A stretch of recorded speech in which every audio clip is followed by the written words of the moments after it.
Hello and welcome to my channel, Home with Sarah Jane. I am Sarah, and today I wanted to share with you what we are doing in our homeschool to study authors, different authors from all different backgrounds and all different genres. I really like my kids to experience different types of writing. So what I've been doing is every month we will study a different author. So sometimes it's once a week we'll read about this author, sometimes it's a little bit every day. But the first author that we decided to study was my oldest daughter's favorite author, Roald Dahl. So what I usually do is I will pick out a who was or some kind of biography on an author, and we will read that first within the first week of studying the author. And then to go along with our Roald Dahl, we read Charlie and the Chocolate Factory,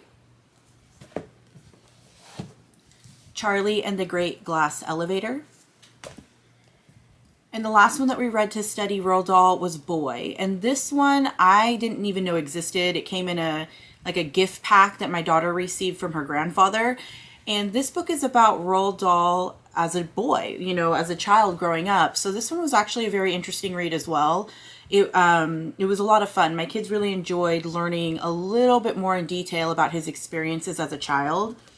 And now I know that there's a lot more books by Roald Dahl, but honestly, we've read most of them already. So these are the ones that I just really needed to have them read and experience. The second author, which would have been what we studied in September, because this is all for first semester, who was Maya Angelou.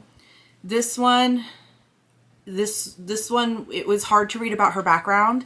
But it was also just a very good read. My kids really enjoyed learning about her and also the things that she accomplished. And to go along with that, I found this book, and this is poetry. I always say it wrong. Poetry for Young People, Maya Angelou. So this is just a whole bunch of short collections of her work, a lot of her poetry, things like that. They're very nice. I'm sorry, a lot of glare. They're really nicely put together, and they keep it pretty age appropriate as well. And then our October author study was Who was Edgar Allan Poe. So this one, my kids heard a little bit here and there about Edgar Allan Poe, but they really didn't know enough to recognize any of his work. So we decided to go ahead and do this one. And to go with that, I found Poetry for Young People, Edgar Allan Poe. So it has a lot of his classic work.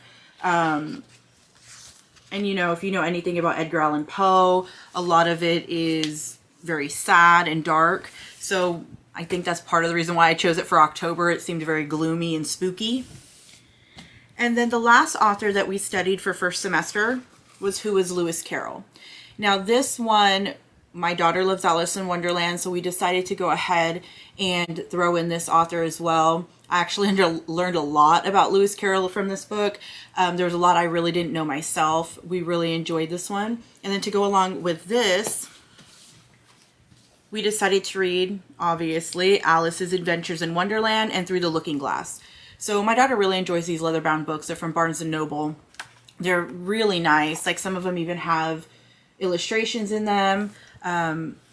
It's fun to read the story after watching that Disney Alice in Wonderland for so long, and really seeing what's similar and what is different. It was like when I found out when we read The Wizard of Oz that her shoes weren't actually ruby. It blew my mind. So it was kind of the same with Alice in Wonderland, just picking out the differences, watching the movie. Anytime there's a movie that we can watch with any of our studies, we always throw it in there. And then another one that we decided to read to go with Lewis Carroll is I found this one as well. And this is, again, the Poetry for Young People, Lewis Carroll. Now, this one is kind of fun to go along with it because my kids were able to recognize the poems from this book that actually were inside the movie from Alice in Wonderland, the Disney version. It's a cartoon one. And then also what we would hear inside the book. So, if you were to open up to one of these, you would actually see, where was it? It had the walrus and the carpenter and things like that, which is something that is, something that is very recognizable. Trying to see, so it had the walrus and the carpenter.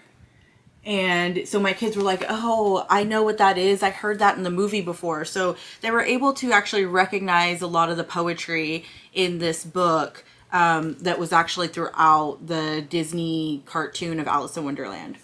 So those were our I almost said artists. Those are our authors for first semester. I do plan on doing an author every month for second semester as well. I believe I have like William Shakespeare and Walt Whitman on that list. I still got to find a couple more to finish out the year, but we've been really enjoying just reading and learning about the different authors and the way that they look at life in such a different way. Like when you have Lewis Carroll, who's writing things in such a silly way, and then you have Edgar Allan Poe, who it's just filled with nothing but sorrow. My kids really like to compare the writings and the feelings and all of that. And it was just a lot of fun. So this is something that I'm going to continue for second semester. I hope that some of these books will help you out and maybe give you some ideas of what you can throw in your morning basket. These are books that we might take 5-10 minutes each day reading a chapter or a couple of poems, and we'll just do it over a month. So it's nothing that's going to take a long time. And that's something that we needed, because the last thing we want to do is, a 4-hour unit study in the morning before we have to get to math and language arts. So it was just a nice way to introduce a lot of different authors to my kids without having to spend a huge amount of time. So one author a month really worked for us. Well, thank you for watching, and I guess I'll see you again soon. Bye.